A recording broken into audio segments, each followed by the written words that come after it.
ದೇಶದ ಪೂರ್ವ ಭಾಗಗಳು ಬಿಜೆಪಿಯ ಪಾಲಿಗೆ ಮರುಭೂಮಿ ಎಂಬ ನಾಣ್ಣುಡಿ ಇದೀಗ ಸುಳ್ಳಾಗಿದೆ. ಪಶ್ಚಿಮ ಬಂಗಾಳ ವಿಧಾನಸಭೆ ಚುನಾವಣೆಯ ಗೆಲುವು ಪಕ್ಷದ ಉತ್ಸಾಹವನ್ನು ನೂರ್ಮಣಿಗೊಳಿಸಿದೆ. ಬಿಜೆಪಿಯ ಇಂತಹ ಅಭೂತಪೂರ್ವ ಗೆಲುವಿಗೆ ಪ್ರಧಾನಿ ನರೇಂದ್ರ ಮೋದಿ ಮತ್ತು ಕೇಂದ್ರ ಗೃಹ ಮಂತ್ರಿ ಅಮಿತ್ ಶಾ ಕಾರಣ ಎಂದು ಬಿಂಬಿಸಲಾಗುತ್ತಿದೆಯಾದರೂ ಇದಕ್ಕೆ ಹೊರತಾದ ಅಸಲಿ ಕಾರಣ ಈಗ ಬೆಳಕಿಗೆ ಬಂದಿದೆ. ಅದು ಸಂಘ ಪರಿವಾರದ ಕಾರ್ಯತಂತ್ರ. ಮಹಾರಾಷ್ಟ್ರ, ರಾಜಸ್ಥಾನ, ಬಿಹಾರ ಸೇರಿದಂತೆ ಹಲವು ರಾಜ್ಯಗಳಲ್ಲಿ ಸಂಘ ಪರಿವಾರ ನಡೆಸಿದ ಕಾರ್ಯತಂತ್ರ ಯಶಸ್ವಿಯಾಗಿದ್ದು ಇದೀಗ ಕರ್ನಾಟಕವೇ ಅದರ ಟಾರ್ಗೆಟ್. ಕಳೆದ 5 ದಿನಗಳಿಂದ ಬೆಂಗಳೂರಿನಲ್ಲಿ ಬೀಡು ಬಿಟ್ಟಿರುವ ಆರ್ಎಸ್ಎಸ್ ಸರಸಂಘ ಚಾಲಕ ಮೋಹನ್ ಭಾಗವತ್ ಕರ್ನಾಟಕ ವಿಧಾನಸಭೆ ಚುನಾವಣೆ ದೃಷ್ಟಿಯಲ್ಲಿಟ್ಟುಕೊಂಡು ಸಂಘ ಪರಿವಾರದ ನಾಯಕರೊಂದಿಗೆ ಸರಣಿ ಸಭೆಗಳನ್ನು ನಡೆಸಿದ್ದಾರೆ. ಬೆಂಗಳೂರು ಹೊರವಲಯದ ಚೆನ್ನೇನಹಳ್ಳಿಯಲ್ಲಿ ನಡೆಯುತ್ತಿರುವ ಈ ಸಭೆಗೆ ರಾಜ್ಯದ ಯಾವುದೇ ಬಿಜೆಪಿ ನಾಯಕರಿಗೆ ಆಹ್ವಾನ ನೀಡಿಲ್ಲ. ಬದಲಾಗಿ ಪರಿವಾರದ ಎಲ್ಲಾ ಪ್ರಮುಖ ನಾಯಕರು ಪಾಲ್ಗೊಂಡಿರುವ ಈ ಸಭೆಯಲ್ಲಿ ಸಂಘದ ಚಟುವಟಿಕೆಗಳ ವಿಸ್ತರಣೆಯ ಜೊತೆಗೆ ಮುಂಬರುವ ವಿಧಾನಸಭೆ ಚುನಾವಣೆಯಲ್ಲಿ ಬಿಜೆಪಿ ಗೆಲುವಿಗೆ ಮಾಡಬೇಕಾದ ತಂತ್ರಗಾರಿಕೆ ಕುರಿತು ಚರ್ಚೆ ನಡೆಯುತ್ತಿದೆ.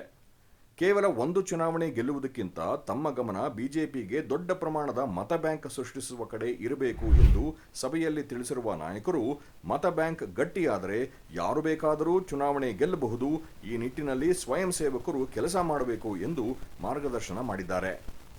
ಮೊದಲಿಗೆ ಬಿಜೆಪಿ ಮೇಲ್ವರ್ಗದ ಪರವಾದ ಪಕ್ಷ ಎಂಬ ಹಣೆಪಟ್ಟಿ ಕಳೆದುಕೊಳ್ಳಬೇಕು, ಶೋಷಿತರು, ದಲಿತರಿಗೆ ಬಿಜೆಪಿ ಮತ್ತು ಸಂಘ ಪರಿವಾರದಲ್ಲಿ ಮಾನ್ಯತೆ ಇಲ್ಲ ಎಂದು ಪ್ರಚಾರ ಮಾಡಲಾಗುತ್ತಿದೆ, ಇದನ್ನು ಸುಳ್ಳು ಎಂದು ಸಾಬೀತುಪಡಿಸುವ ನಿಟ್ಟಿನಲ್ಲಿ ಕೆಲಸ ಮಾಡಬೇಕು, ಈ ಮೂಲಕ ಪರಿಶಿಷ್ಟ ಜಾತಿ ಮತ್ತು ಪರಿಶಿಷ್ಟ ವರ್ಗಗಳಿಗೆ ಮೀಸಲಿರುವ ಕ್ಷೇತ್ರಗಳಲ್ಲಿ ಬಿಜೆಪಿ ಗೆಲುವು ಸಾಧಿಸುವಂತಾಗಬೇಕು ಎಂದು ಹೇಳಿದ್ದಾರೆ. ದೇಶದ ಒಟ್ಟು ಜನಸಂಖ್ಯೆಯಲ್ಲಿ ಅತಿ ಹೆಚ್ಚಿನ ಪ್ರಮಾಣದಲ್ಲಿರುವ ಹಿಂದುಳಿದ ವರ್ಗಗಳಂತೂ ಅತ್ತ ಮೀಸಲಾತಿಯೂ ಇಲ್ಲ, ಇತ್ತ ಸ್ವಂತ ಕಾಲಬಲದ ಮೇಲೆ ಚುನಾವಣೆ ಸ್ಪರ್ಧಿಸಿ ಆಯ್ಕೆಯಾಗುವ ಪರಿಸ್ಥಿತಿಯೂ ಇಲ್ಲ.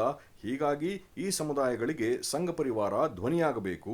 ಈ ಹಿಂದೆ ದಲಿತ ಮತ್ತು ಹಿಂದುಳಿದ ವರ್ಗಗಳನ್ನು ಪ್ರಮುಖವಾಗಿಟ್ಟುಕೊಂಡು ಕರ್ನಾಟಕದಲ್ಲಿ ಸಿದ್ದರಾಮಯ್ಯ ಮತ್ತು ಡಿಕೆ ಶಿವಕುಮಾರ್ ನೇತೃತ್ವದ ಕಾಂಗ್ರೆಸ್ ಹೊಸ ಪ್ರಯೋಗ ಮಾಡಿ ಯಶಸ್ವಿಯಾಗಿದ್ದಾರೆ.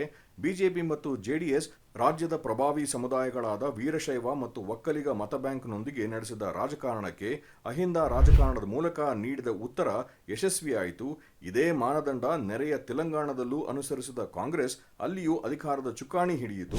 ಆದರೆ ಉತ್ತರದ ರಾಜ್ಯಗಳ ವಿಷಯ ಬಂದಾಗ ಕಾಂಗ್ರೆಸ್ ತಮ್ಮ ಕಾರ್ಯಶೈಲಿಯನ್ನು ಬದಲಾಯಿಸಿ ಮೇಲ್ವರ್ಗದ ರಾಜಕಾರಣ ಮಾಡಿದ ಪರಿಣಾಮ ಸುಲಭವಾಗಿ ಗೆಲುವು ಸಾಧ್ಯವಿದ್ದ ಹರಿಯಾಣ ವಿಧಾನಸಭೆ ಚುನಾವಣೆಯಲ್ಲಿ ಮುಗ್ಗರಿಸಿತು ಎಂದು ಅಂಕಿ ಅಂಶಗಳ ಸಮೇತ ಸಭೆಯಲ್ಲಿ ವಿವರಣೆ ನೀಡಿರುವ ಪ್ರಮುಖರು, ದಲಿತ ಮತ್ತು ಹಿಂದುಳಿದ ವರ್ಗಗಳು ಅತ್ಯಂತ ದೊಡ್ಡ ಸಂಖ್ಯೆಯಲ್ಲಿರುವ ಮಹಾರಾಷ್ಟ್ರ, ಬಿಹಾರ ಚುನಾವಣೆ ಸಮಯದಲ್ಲಿ ಸಂಘ ಪರಿವಾರ, ದಲಿತರು, ಹಿಂದುಳಿದ ಮತ್ತು ಆದಿವಾಸಿಗಳು ಹೆಚ್ಚಿನ ಪ್ರಮಾಣದಲ್ಲಿರುವ ಮಹಾರಾಷ್ಟ್ರದ ವಿದರ್ಭ ಸೇರಿದಂತೆ ಹಲವು ಪ್ರದೇಶಗಳಲ್ಲಿ ಸಂಘಟನೆ ವಿಸ್ತರಣೆ ಮಾಡಿತು.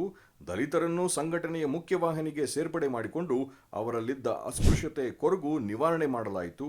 ಹಿಂದುಳಿದವರಿಗೆ ನಾಯಕತ್ವ ನೀಡಿ ಅವರಲ್ಲಿನ ಅಭದ್ರತೆಯ ಮನೋಭಾವ ನಿವಾರಣೆ ಮಾಡಲಾಯಿತು. ಈ ಕಾರ್ಯತಂತ್ರ ಯಶಸ್ವಿಯಾಗಿ ಮಹಾರಾಷ್ಟ್ರದಲ್ಲಿ ಬಿಜೆಪಿ ಈ ಹಿಂದೆಂದೂ ಕಂಡರಿಯದ ಅಭೂತಪೂರ್ವ ದಿಗ್ವಿಜಯನ್ನು ದಾಖಲಿಸಿದೆ.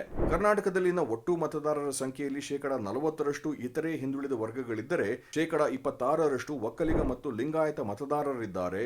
ಉಳಿದಂತೆ ಅಲ್ಪಸಂಖ್ಯಾತ, ಪರಿಶಿಷ್ಟ ಜಾತಿ, ಪರಿಶಿಷ್ಟ ವರ್ಗ, ಬ್ರಾಹ್ಮಣ ಮೊದಲಾದ ಸಮುದಾಯಕ್ಕೆ ಸೇರಿದ ಮತದಾರರಿದ್ದಾರೆ. ಇದನ್ನು ಗಮನದಲ್ಲಿಟ್ಟುಕೊಂಡು ಇತರೆ ಹಿಂದುಳಿದ ಮತ್ತು ದಲಿತ ಸಮುದಾಯದ ಮತಗಳು ಸಮೀಕರಣವಾಗಬೇಕು.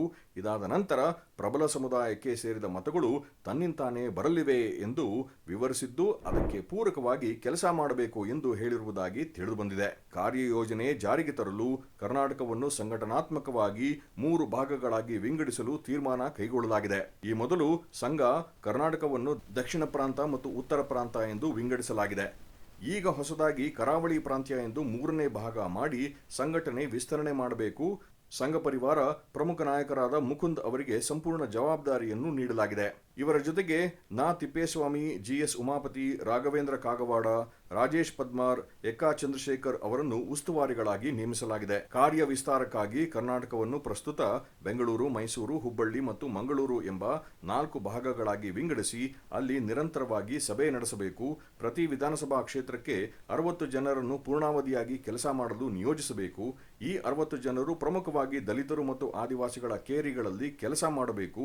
ಹಿಂದುಳಿದ ಸಮುದಾಯಗಳ ಪ್ರಮುಖರ ಜೊತೆ ನಿರಂತರ ಸಂಪರ್ಕದಲ್ಲಿ ಇರಬೇಕು ಎಂದು ನಿರ್ಧರಿಸಲಾಗಿದೆ.